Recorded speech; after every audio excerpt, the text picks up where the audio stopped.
अब हम देखो कक्षा 8 में प्रश्नावली नंबर 7 पढ़ेंगे, राशियों की तुलना। तो सबसे पहला आता है इसमें अनुपात। अनुपात ज्ञात करना होता है। तो अनुपात किसे कहते हैं? अनुपात किसे कहते हैं? अनुपात का अर्थ क्या होता है? दो मात्राओं की तुलना करना। दो मात्राओं की तुलना करना। तुलना करना क्या कहलाता है? अनुपात कहलाता है। दो मात्राओं की तुलना करना अनुपात कहलाता है। कोई भी दो मात्रा हो, जैसा अपन ने ले लिया ए और बी, ए और बी, ए और बी, तो अनुपात क्या हो गया? ए बटे में बी। ये होता है अनुपात। दो मात्रा हो, कोई सी भी ए बी मान लिया हमने, तो उसकी अनुपात क्या होता है? ए बटे में बी। ये होता है अनुपात। फिर आता है देखो अपना प्रतिशत। प्रतिशत ज्ञात करना है तो कैसे करना है? एक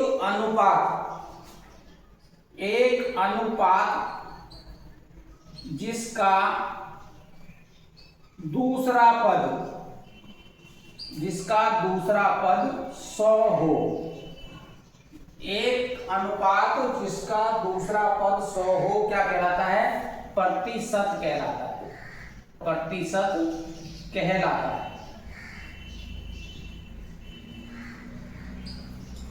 प्रतिशत का मतलब क्या है? एक अनुपात जिसका दूसरा पद 100 हो, प्रतिशत कहलाता है।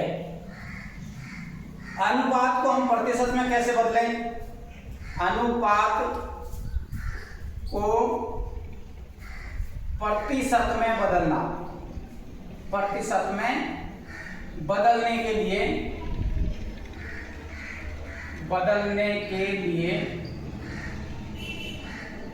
जैसे कोई भी अनुपात दे रखा है, उसको हम प्रतिशत में बदलना है, तो उसको भिन्न में लिखकर बदलने के लिए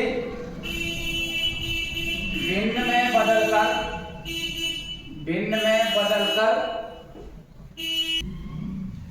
अनुपात को प्रतिशत में बदलने के लिए भिन्न में बदलकर 100 से गुणा करते हैं। 100 से गुणा करते हैं।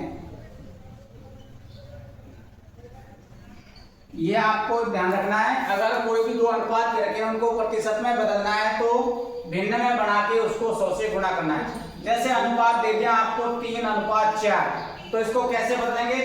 3/4 गुणा फिर 100। इस प्रकार से आपको इसको प्रतिशत में बदलना है। ठीक है। फिर आता है आपका बट्टा। बट्टा का मतलब होता है कमीशन, छूट।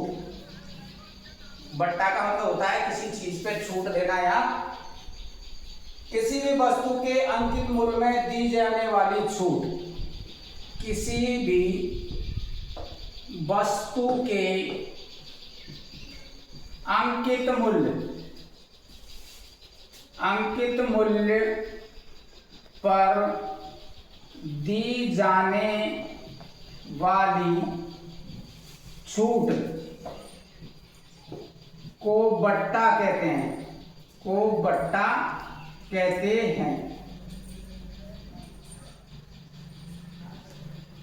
हम किसी चीज को खरीदते हैं, जैसे मार्केट में जाते हैं, उसके ऊपर रेट लिखी हुई रहती है, उस पे 10% की छूट है, 5% की छूट है, 2% की छूट है, तो वो होता है बट्टा। यानी उसके ऊपर जो कमीशन दे रहे हैं, हमको छूट दे रहे हैं, उसको हम क्या बोलते हैं? बट्टा बोलते हैं इसको। ठीक है। बट्टा का मतलब बट्टा बराबर होता है अंकित मूल्य माइनस विक्रय मूल्य। विक्रय मूल्य यानी जिसमें बेचा गया है। भाई अंकित मूल्य कितना है, उस पर लिखा हुआ कितना है, बेचा कितने में, वो कितना होता है बट्टा। जैसे मान लो उस पर किसी वस्तु पर अंकित मूल्य 500 है और हमने उसको दिए 480 रुपए। कितने दिए? 480। तो कितने बच गए? 20। तो 20 रुपए का क्या मिल गया हमको? बट्टा मिल गया, यानी छूट मिल गई। बिक्री कर, फिर है बिक्री कर।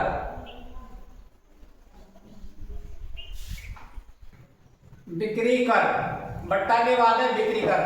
देखो सरकार द्वारा कोई चीज बेची जाती है उसके ऊपर बिक्री कर लिया जाता है। अब वो उसके जो विक्रय मूल्य होता है, बेचने वाला मूल्य होता है, उसमें उसको जोड़ दिया जाता है। बिक्री कर का मतलब ये है विक्रय मूल्य, यानी जिस पर बेचा गया है, विक्रय मूल्य प्लस बिक्री कर, बिक्री कर ये होता है।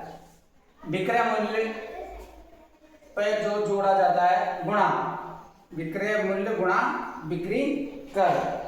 बिल जो बेचकर कोई वस्तु को बेची जाती है उसका जो बिल होता है उसमें वो राशि को जोड़ देते हैं, उसमें उस राशि को जोड़ देते हैं।